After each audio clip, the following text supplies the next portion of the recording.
So in this video, I want to show you guys the very first magic trick that I learned when I was a kid. It's very simple, as always, and it actually isn't a self-working trick, nor is it math related. It's just straight up basic sleight of hand, I guess you could say. So here's what it looks like. You ask them to choose a card, any card, and they may choose this card. I won't look. I'll show the camera. Hopefully you can see it. All right, and then we'll put it on the table here. And you ask the spectator to tell me when to stop.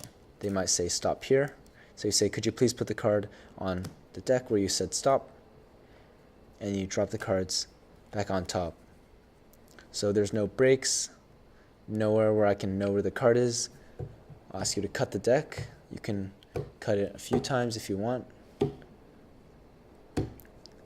And just to make sure, I'll even spread out the cards so you are sure that your card is hopefully not at the top, not at the bottom.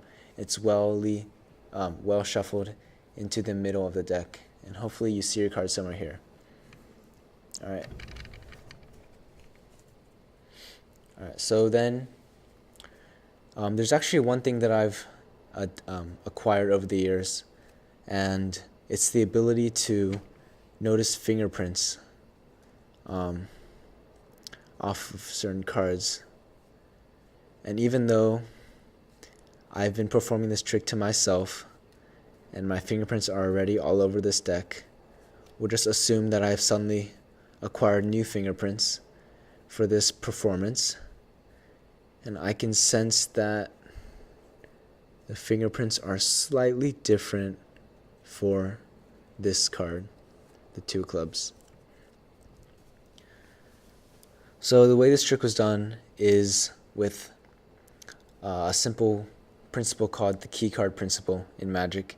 And basically, all it is having a specific card that is not actually your card to either sit near or on top or below the card that the spectator has chosen. So in this case, they could have chosen any card, Four of Hearts, and then you ask them to tell you when to stop, and they say stop here, or they say stop here, and you tell them to put the card on top of the deck, and all the while you're looking at the card that is on the bottom of the top half of the deck. So while they're putting the card here, you say, could you please put the card here? And as you're saying that, you're looking at the six of clubs here, and you're putting the rest of the deck on top. And hopefully you can see where this is going. You can ask them to cut the deck, and I say 90, 95, 90, 98% of the time, the odds of their card actually being displaced from your key card is very low. But anyways,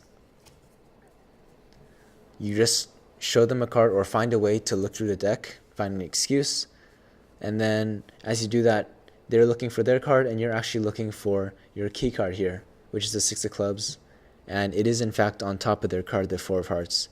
And so what you choose to do with knowledge of their card is entirely up to you. I've seen some people pretend as if the deck can speak to them by going step by step, saying, oh, the deck is telling me your card is red, it's telling me your card is a heart, it's telling me your card's a low heart, and is your card a Four of Hearts? And I think that's a great way to reveal the trick. But there's hundreds, thousands of ways you could reveal their card. It's really up to you. But yeah, that's about how you do this trick. Doesn't really have a name, but it uses the key card principle. Hope you enjoyed, and have a good day.